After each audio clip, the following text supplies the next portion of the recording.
যখন দেখবেন বৃষ্টি হচ্ছে তখন দোয়া করবেন, দোয়া কবুল হবে ইনশাআল্লাহ। দোয়া করার আগে একবার বলবেন আলহামদুলিল্লাহ, কমপক্ষে একবার বলবেন আলহামদুলিল্লাহ রাব্বিল আলামিন, একবার কমপক্ষে। মানে প্রথমে আল্লাহর প্রশংসা করবেন, তারপর একবার দরুদ পড়বেন আল্লাহুম্মা সাল্লি আলা মুহাম্মাদ ওয়া সাল্লিম, তারপর হাত তুলে দোয়া শুরু করবেন। বৃষ্টি পড়ছে, দোয়া শুরু করে দেন, দোয়া কবুল হবে ইনশাআল্লাহ। আজান দিয়েছে, আজান এবং একামতের মাঝখানের সময়টা আছে, এই সময়টা কাজে লাগান, দোয়া কবুল হবে ইনশাআল্লাহ। নামাজে দাঁড়িয়েছেন, সেজদায় গিয়েছেন, সেজদায় দোয়া করেন, দোয়া কবুল হবে ইনশাআল্লাহ। প্রশ্ন করে অনেকে যে ভাই সেজদায় কি বাংলায় দোয়া করা যাবে? হ্যাঁ যাবে, যদি আপনার নামাজটা নফল নামাজ হয়। কোন নামাজ হয়? ফরজ নামাজে করবেন না, নফল নামাজে করতে পারেন ইনশাআল্লাহ। সেজদায় বান্দা আল্লাহর সবচেয়ে কাছাকাছি থাকে, এই সময়ে বেশি বেশি দোয়া করতে রাসূল সাল্লাল্লাহু আলাইহি ওয়াসাল্লাম তাগিদ দিয়েছেন। দোয়া করলে ডাইরেক্ট কবুল হবে ইনশাআল্লাহ। পিতা মাতার খেদমত করে দোয়া করেন, দোয়া কবুল হবে ইনশাআল্লাহ। এখন তো পিতা মাতার খেদমত মানুষ করতে চায় না। এটা সেই যুগ যে যুগে পিতা মাতার সাথে দাস দাসীর মতো আচরণ করা হয়। সন্তানরা ভুলে গেছো তোমরা যে তোমরাও একদিন পিতামাতা হবা। আমরাও কিন্তু একদিন পিতামাতা হব।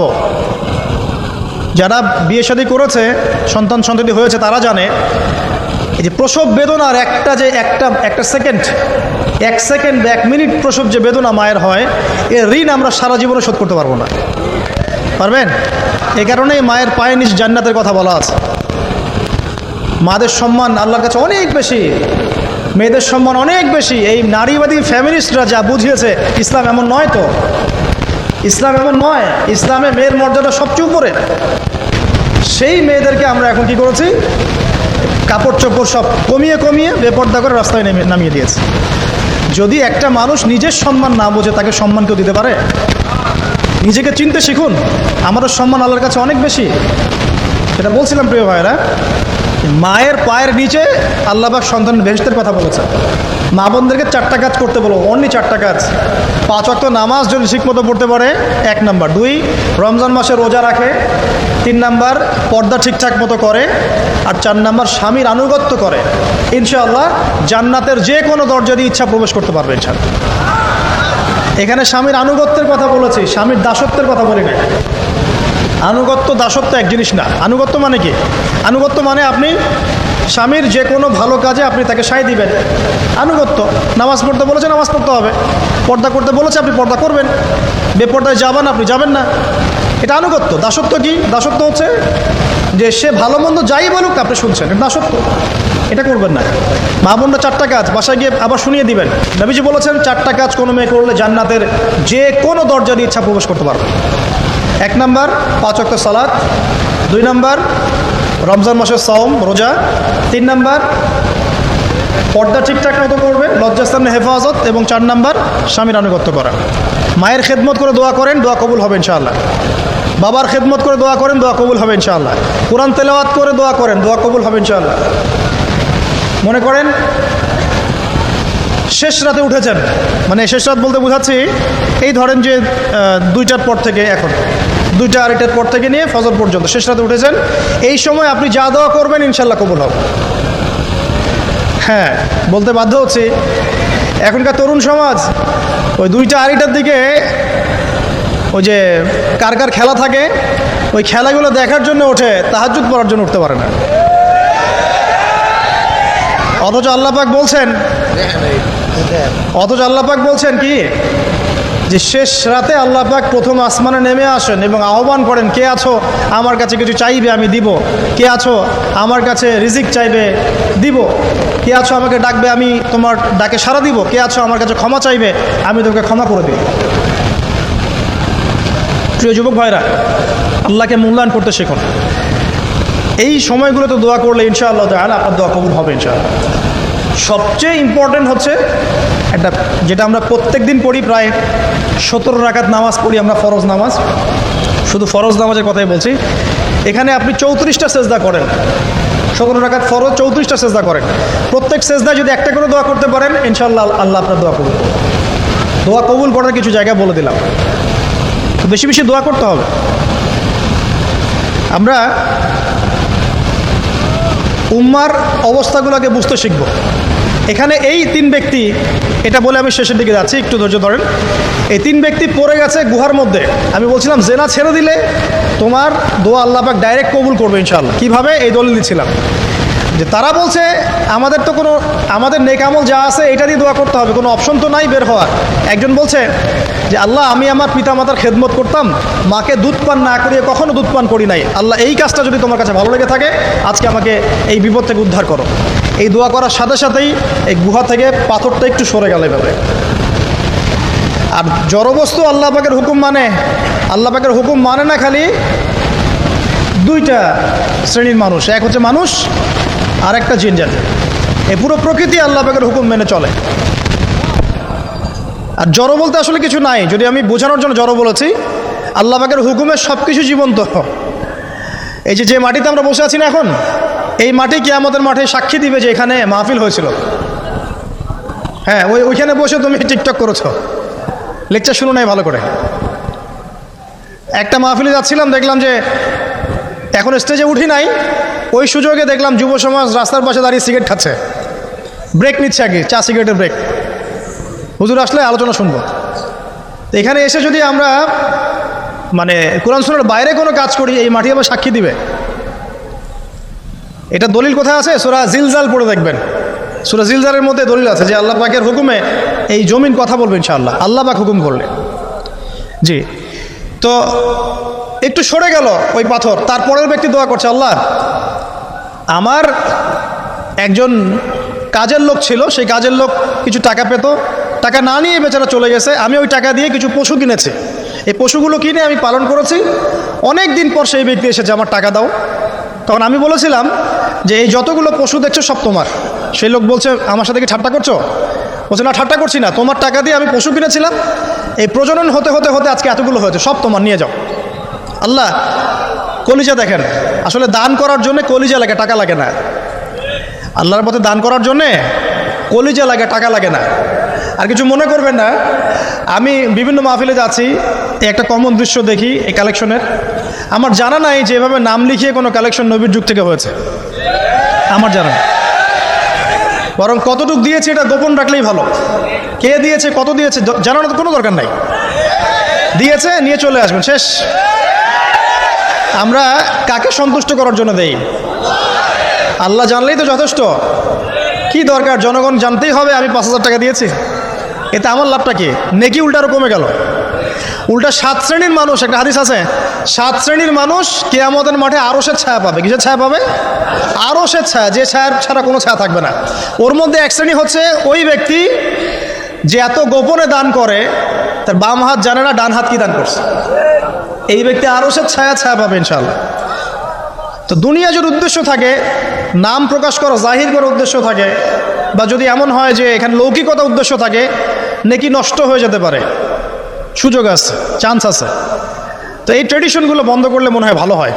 এটা আমার পরামর্শ, বাকি এটা বিবেচনা আপনাদের। আর এই ব্যক্তি বলছে আমি এই সব কিছু দান করে দিয়েছি। দেখেন, দান করতে কি লাগে? কলিজা লাগে, টাকা লাগে না কিন্তু। আসলে দান করতে কলিজা লাগে।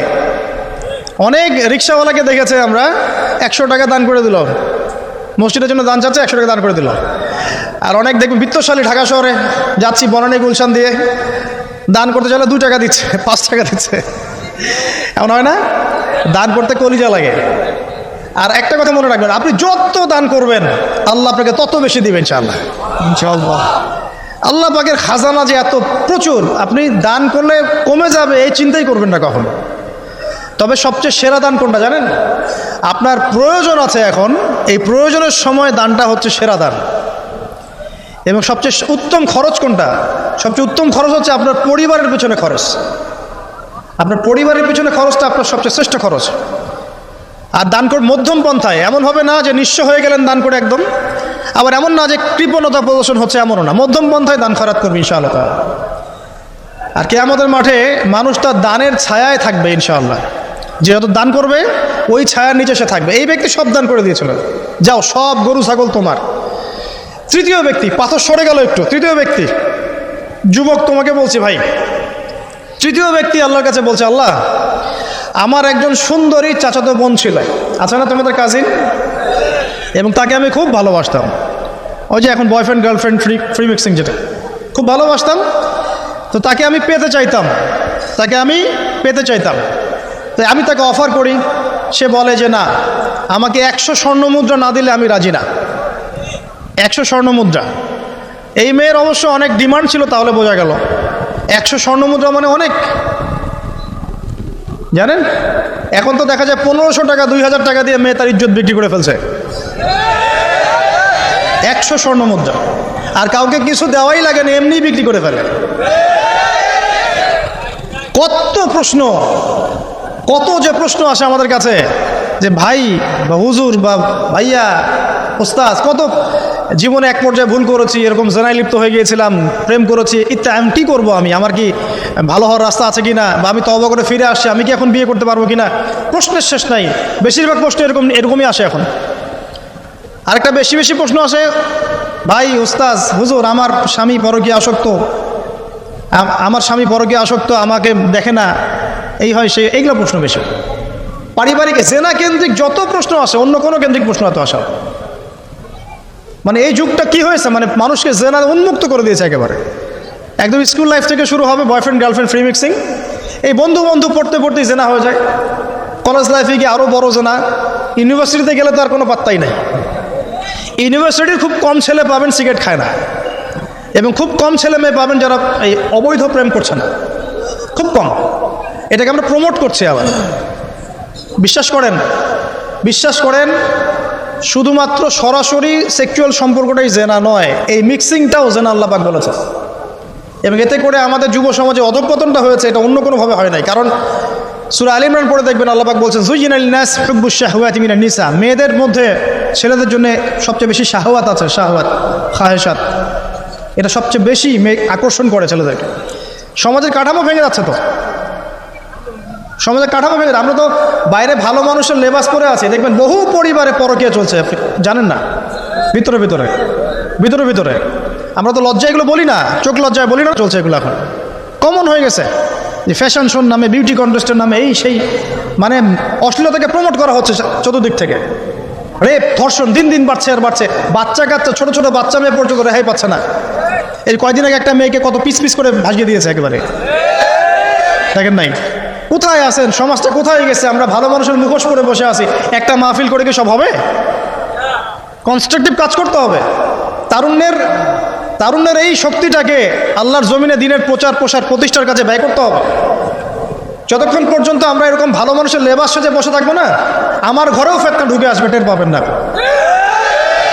যখন ফেতনা ছড়িয়ে পড়ে ওটাকে দমন করতে হয়, দমন না করলে ওইটা আমার ঘরেও ঢুকবে তো এক সময়, আমি একা ভালো থাকতে পারবো না তো।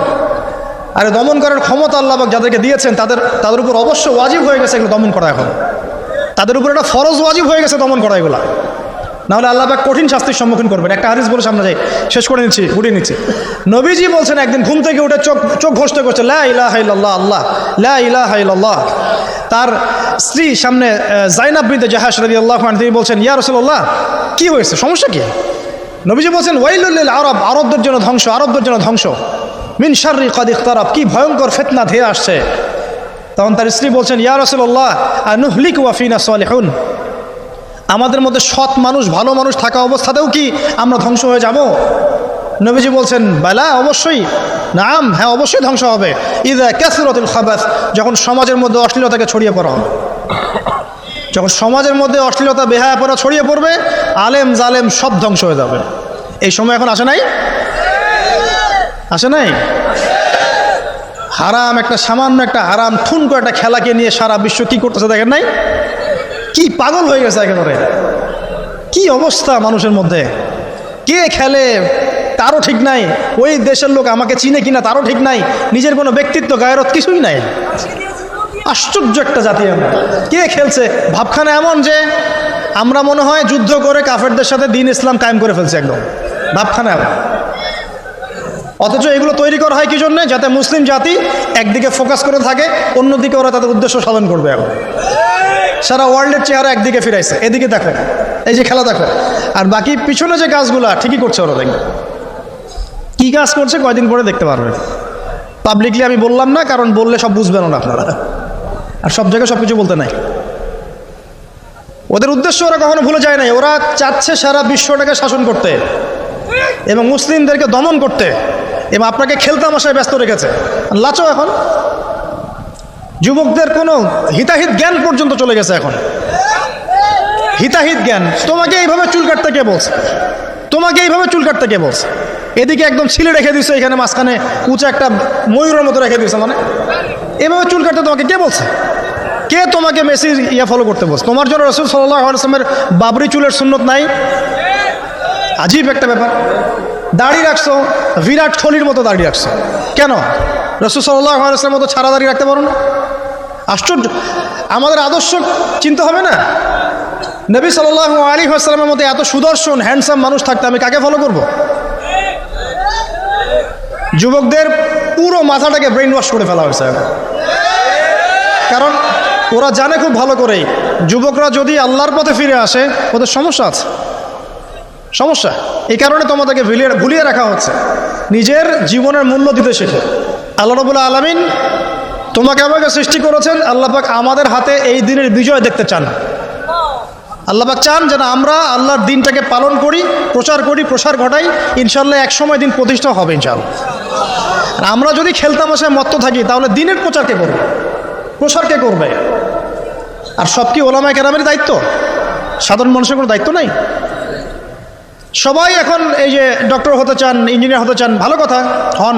এবং সবসময় দেখা যায় আলেম ওলামাদের সবার ভুল ধরার চেষ্টা করতে থাকেন। আপনি নিজে আলেম হচ্ছেন না কেন তাহলে? আপনি নিজে আলেম হন না কেন? নিজে একজন মুফতি হচ্ছেন না কেন? নিজে একজন মুহাদ্দিস হচ্ছেন না কেন? এতই যদি ভুল ধরতে পারেন অনলাইনে, আপনি নিজে একজন আলেম হয়ে দেখান না কেন? তারপর দুটো কথা বলেন যাদের সামনে, দেখেন মানুষ কীভাবে রিসিভ করে। কত সহজ এই কাজটা। নিজে কিছু করছেন না, সারাদিন মানুষের পিছনে লেগে আছে। দেখবেন কিছু মানুষ আছে এই মুসলিম সমাজের মধ্যেই, আমি তো লম্বা করে ফেলছি হয়তো বা, মুসলিম সমাজের মধ্যেই কিছু মানুষ ইসলামের লেবাস পোশাক পরেই আছে, কিন্তু এরা মুসলিমদেরকে ছোটোখাটো বিষয়ে ব্যস্ত রেখেছে।